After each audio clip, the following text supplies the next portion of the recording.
Chapter 42, The Students. The professor finished his drink and said, "A couple of years ago, when I first heard about it, I couldn't believe my ears." He elaborated, "I've always liked people from different parts of the world. Many of my patients come from different countries, so I ask them about their hometowns. It's a way to learn about places I might never get to visit." He lifted his empty mug and requested, "Could I have a bit of whiskey, please? Just a little to cover the bottom." Azer took the bottle from the bag and poured a small amount into the mug. The professor took a sip and continued, "A few years ago, a man from Egypt came to see me at the clinic. He wasn't even sure if he had come to the right place.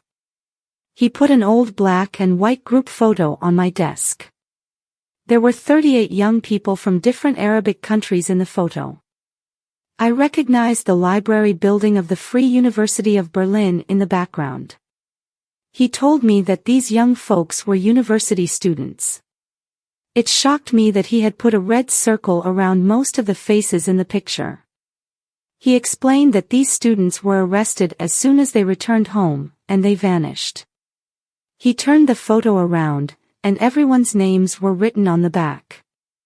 The professor took a small sip of whiskey and went on, "The man pointed to himself in the photo and said that when he flew back to Cairo to spend New Year's with his family, the Egyptian Secret Service was waiting for him at the airport. They took him to a secret prison and locked him up alone. They tortured him until he confessed to being part of a secret group called the Arab Spring. They said the group's goal was to overthrow governments in the Arab region, one by one.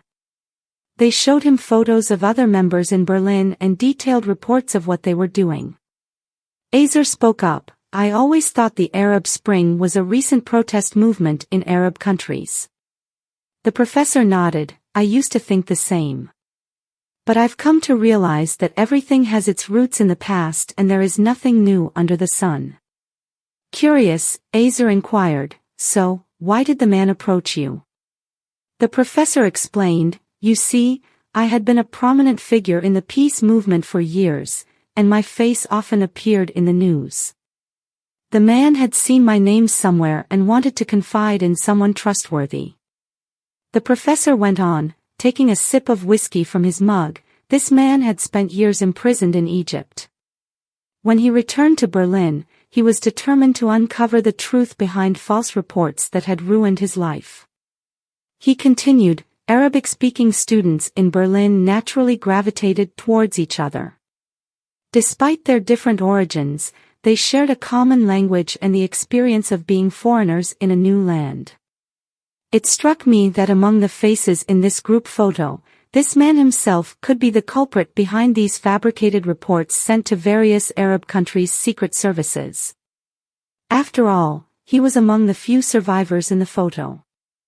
Azer agreed, "That explanation does seem reasonable." The professor pondered, "However, I sensed that the situation was more complex. So, I assured him that I'd do my utmost to uncover the truth. He entrusted me with the photo and returned to Egypt."